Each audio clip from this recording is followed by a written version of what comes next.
Andalusia Whiskey Company makes a single malt that's mesquite smoked. He'll go in and mesquite smoke that. And I don't know if you can see, but the dark color of that whiskey this is a 2-year-old aged whiskey. 2 years in Texas. And I don't even have to put it to my nose. I can smell it from across the room. So, it got me really thinking about single malt and how could we make something like this? We have everything we need. Make a whiskey that the legs, I don't know if you can see them, but the legs are still running down that glass. So how could we make something like this? We have barrels. It just makes you wonder, right? Some friends of mine actually sent me some Egyptian Black Nile Barley. And these guys are in Cuba, stationed in Cuba. They use this as a food source. They make bread out of it. They do a lot of the holistic organic cooking, he and his wife. They introduced me to this Black Nile Barley. I started thinking, could I take and create something? I'll never get to this level. I'm just not. I'm a home distiller. Could I take and create something that is in line with that as a home distiller and as a hobby maltster? I've got all of the tools. I have the grains and stuff available to me. So let's talk about it a little bit about it. Egyptian Black Nile Barley. It originated in the lower Fertile Crescent Valley in Egypt's Nile River area. It dates back around 6,000, 3,000 BC. It was primarily a food source. It was also used for medicinal and even religious purposes for, in tombs and things like that. Pharaohs had it made into a barley wine, a sweet barley wine, and a beer. They malted this grain, which we all know malting is going to change that characteristic. There have been some historical evidence and historical digs and finds of malt areas and kilns and areas that were dedicated to their breweries for this stuff. We know it was also used as a form of currency for the royal workers who were building the tombs and building the pyramids. It was given out as a daily ration. This one grain, barley and wheat, were used in either they made a beer with it or a bread with it, or they gave it out in a ration. It's interesting to see this was a currency source at one time. We're talking ancient Egypt. I read an interesting little thing that showed a chit that was, maybe 2 by 3, 2 by 4, and it had a bunch of holes in it. And when the workers would go in for the day to get their daily ration, they would fill those holes with mud. The people counting out the barley would know that they've filled their daily ration, right? So I think about that. That has to be the earliest form of a credit card known to man. If you have an allocated 30 days worth of rations and you fill those little notches in, you're eating away your credit, right? It's pretty interesting when you think about it that way. His wife led me into a discussion saying that it was used as a form of a pregnancy test, which is really funny. I was like, you got to be kidding me, right? And she said no, that barley, black barley and wheat would be put in 2 separate little bowls, and they would have the female urinate on that barley, and if it sprouted fast, she was pregnant. If it took a long time to sprout, probably wasn't. If the black barley sprouted first, it was typically a male. If the wheat sprouted first, it was a female. Interesting. I thought, no way, right? So I did some research on that and come to find out, what she's telling me was true. There are, up into the 2000s, there were some tests done on that showed that those 2 little tests, those urination tests, were 70 to 85% effective when they went and retested those or ran them through research. So that's really interesting that, it wasn't just a food source. It was used for all kinds of stuff, ornamental, different things like that.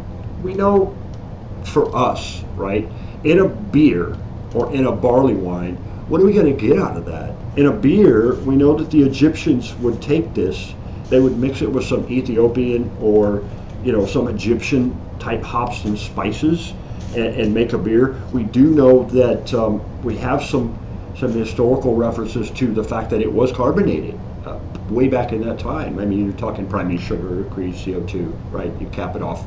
In a beer, they say that it has a grainy grist smell, slightly doughy or bready, and it has, when it's malted, it picks up a lemon zest or a tang or a kind of the reminiscent of a lemon. Some of the beers that are done with this today have a creamy texture to them when they're malted and used as the majority of the grain bill. It's reminiscent of a lemon sherbet. I've actually tried a couple just in the last couple of days because I was really interested in it, and it does. It tastes like a lemon sherbet character to the beer. I would love to see, we all know what barley does in a whiskey. I would love to see what this will do in a whiskey as either a main source of your grain bill, or even an adjunct. So what we're going to do, we're going to go ahead and malt some of this. We're going to malt it out. We're going to go ahead and go through a steep, 2-part steep. We're going to go in and we're going to let it germinate. My guess is this is going to germinate. From what I've read, it germinates very, very fast because it's huskless. So my guess is that we're going to germinate in a couple days, 2 or 3 days, and then we're going to put it into a drying kiln, and then finally we'll put it in the oven. Anyway, let's get busy. We'll go ahead and get this on a steep, and then it's going to take several videos. We're going to piece them all together, but I want this to be a pale or a Pilsner malt. So we are not going to roast this grain. I want this grain, when it's malted, to stand on its own. I want the flavor compounds that are in this grain to come out and be the focal point, not roasting or caramelization or any of that. So we're just going to do a straight pale malt, which for you guys is simple. It's the easiest form of a pale malt. So when we get to the oven stage, and we're going to go ahead and do the drying and the kilning stage, I'll go through the temperature cycles and show everybody, just some of the details. How do you put this in an oven and give it that Pilsner or pale malt dryness? Let's jump in and let's get going. We'll see what we can make out of this. Okay, guys, here we go. We're going to do another batch of the Egyptian Black Nile Barley. I've already washed them. Took me about 3 times to get them clean. They were pretty dirty, but we're going to go ahead and fill this up. This is our first steep on these grains here. It's probably going to take me, I don't know, 1.5 gallons. Yeah, it looks like 1.5 gallons is going to cover it all. So we'll let this one run probably 12 hours. I'll put it on now and I'll check it tomorrow. Check their moisture content and kind of go from there. I've already checked these before washing them. They were right about 8%. This is actually 6 pounds, so we got 3 pounds in each. These have been on 2 steeps, and I think we're going to say this is probably almost the second day of an air rest. I've gone through and kind of started really looking at them. I kept them kind of moist. I did find that because I've got a very short grain bed, they're very interesting. Let's see if we can get some up here and let you guys take a real good look at them.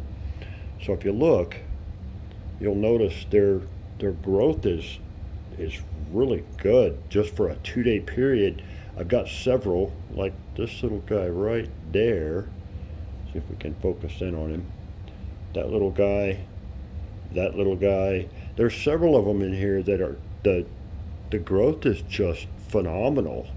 I'm really impressed with the growth of the grains.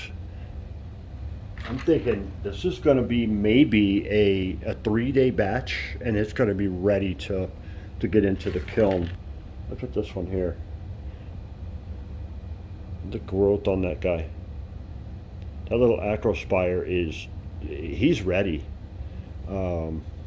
Most of these, if you look at them, are getting, they're either ready or they're right close to it. So, I don't think we have very long. So we're looking at our Black Nile Barley. And I mean, this is 3 days.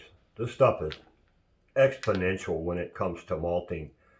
Some of these shoots are just really pronounced. Some are real small. When we start doing a grain count, you know, you'll count out 100 grains and you'll check them for growth, right? Your growth rate.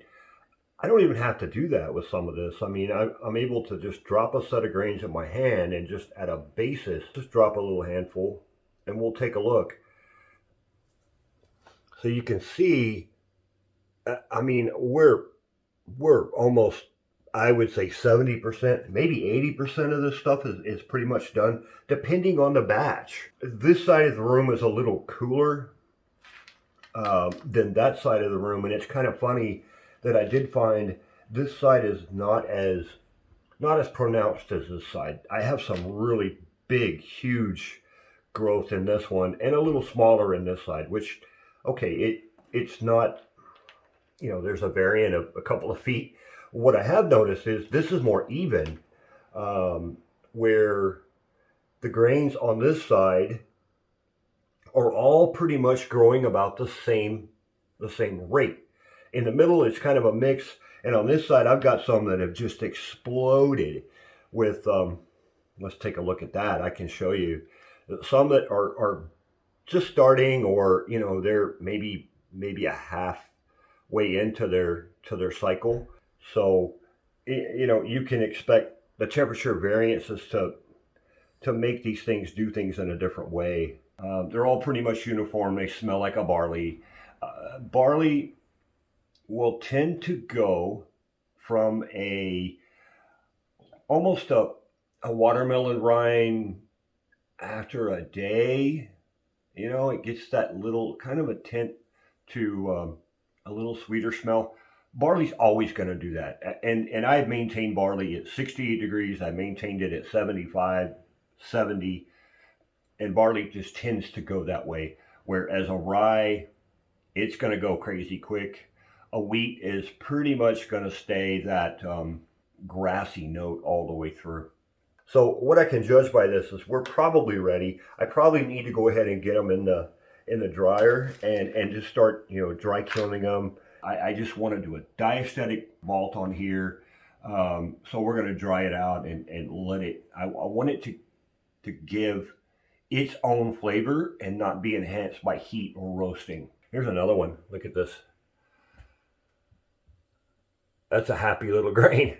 This video is really going to be about, let's get them in the kiln. And then I really want to get, I know you guys want some detail, so I want to get into detail on making a pale malt. That's the easiest to start with when you're going into your oven. And instead of doing it in the dryer, I think we're going to do it in the oven because that's what everybody has at their house. So I want to show you how you can take any grain. We're 3 days in, right? So we had 2 days on the steep, 3 days on the germination. We're talking 5 days, and I could literally start this on a Monday and have this ready by Sunday for brewing. That's astounding to me. I'll get a pale malt. I'll walk you through the different temperature stages and give some detail in the oven. What the process is in the oven, we'll go through some of those steps. We're going to move on. So we've got our malted barley, and we're going to go ahead and put it out on screens, and then we'll go through going through the air kiln. To start off, one thing you're going to see me do, and I cannot stress it enough, is when you're working with grains, you've got to sanitize. You need to wash your hands. I typically will pull off, don't tell my wife, I pull off wedding rings. You don't want to contaminate things, right? So wedding rings, things can get up underneath it, and you're going to move it from batch to batch. I use a product called Star Sand.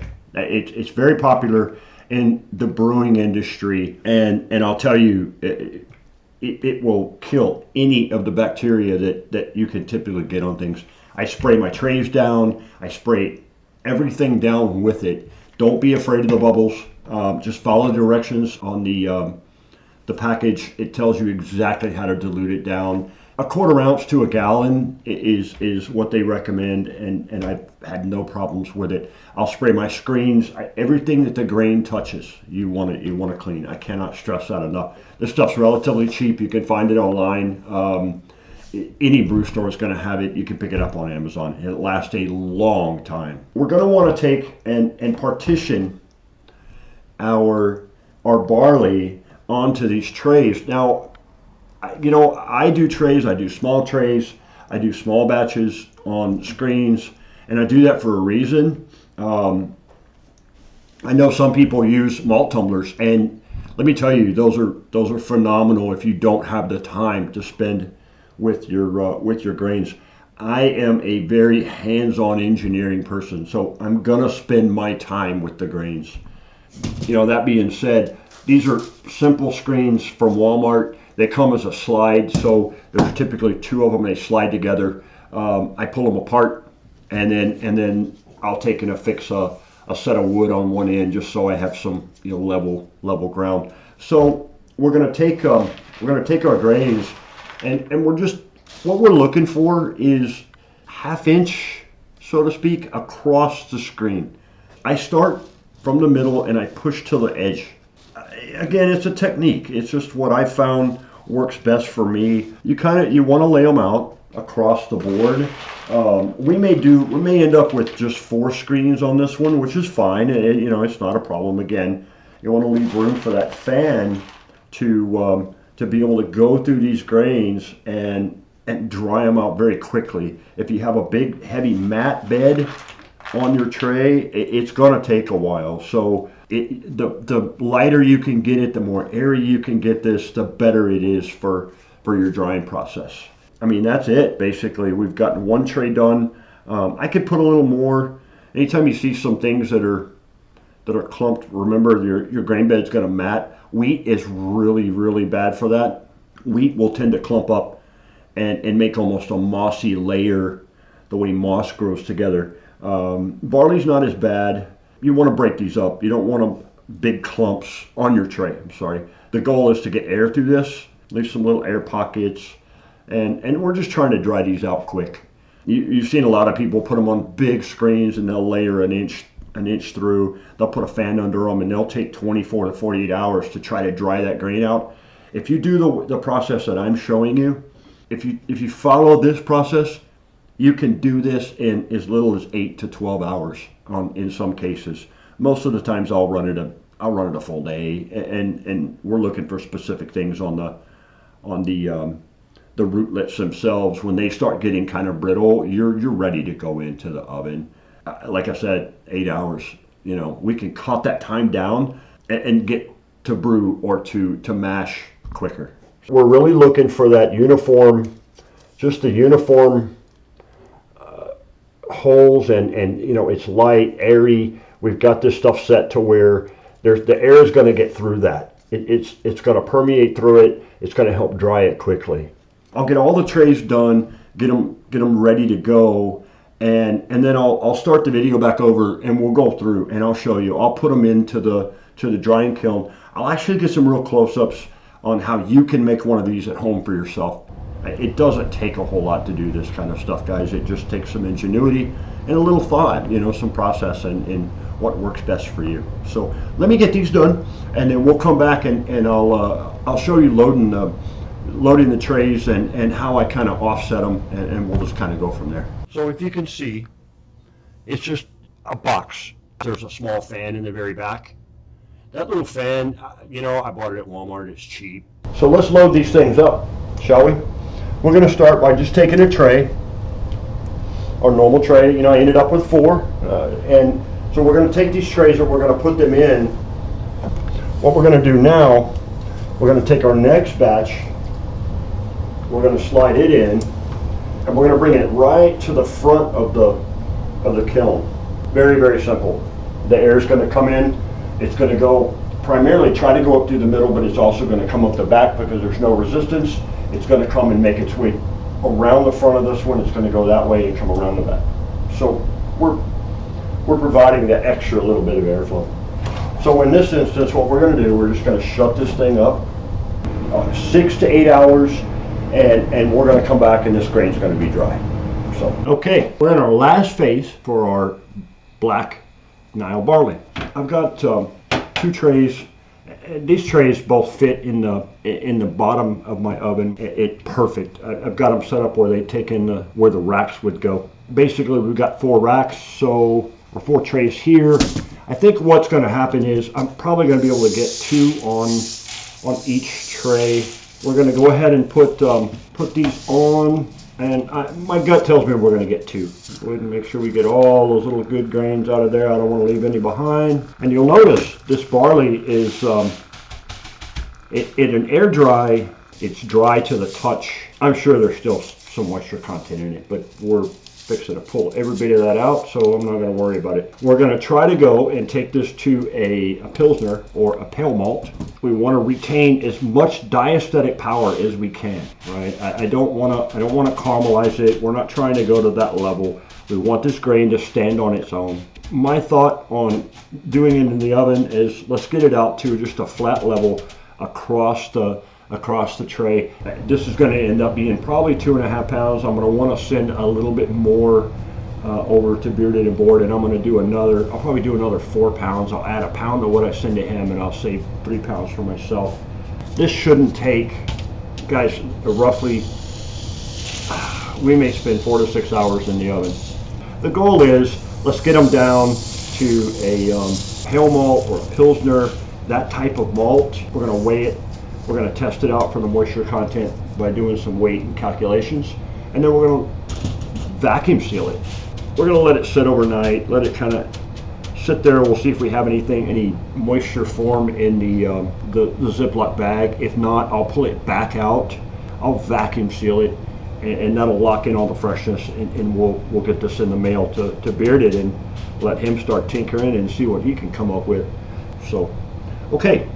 I'm going to take these in. I'll get them in the oven, 120, about 6 hours, and we should be good. We don't have a husk on this, so it's not going to be that hard for us to winnow, and we'll go through what winnowing is. Here on this channel, I will probably do another 9 pounds and get enough to where I can fill up a 1-gallon barrel, and let's let that barrel sit for about a month, and then we want to see what that comes out like. We may take that and then smoke that with mesquite or pecan. I may do some calls, talk to Ty or one of those guys and see what he thinks a lemony, honey zested type beer flavor would go well with in a whiskey if we were to put some smoke onto it. So, but let me get this in the oven. Let's get that done and get moving on. So it's really funny to be calling this a pale or a Pilsner malt. Here's the Black Nile Barley. It's done with its final stage in the oven. And interesting, this is how you know when your final curing stage did its job. If you notice, let me pick some up here. There you go. You notice see all the acrospires in the roots? Watch this. Look at that. That winnowed that stuff right off of there. So this stuff is good and dry. I've already checked it. We're at about a 4% moisture content. So it's ready. I've left it sitting out 24 hours. It's ready to bag. So we'll start bagging this up, and we'll get it ready to go off to all the people that are looking for it. Until then, see ya. I really want to take the time to thank everybody who watched the video, and if you like what you saw, hit that like and subscribe button, and by all means, down in the comments, my email address is there. Send me any recommendations or comments you have. Again, thanks for watching, and I really enjoyed doing it for you.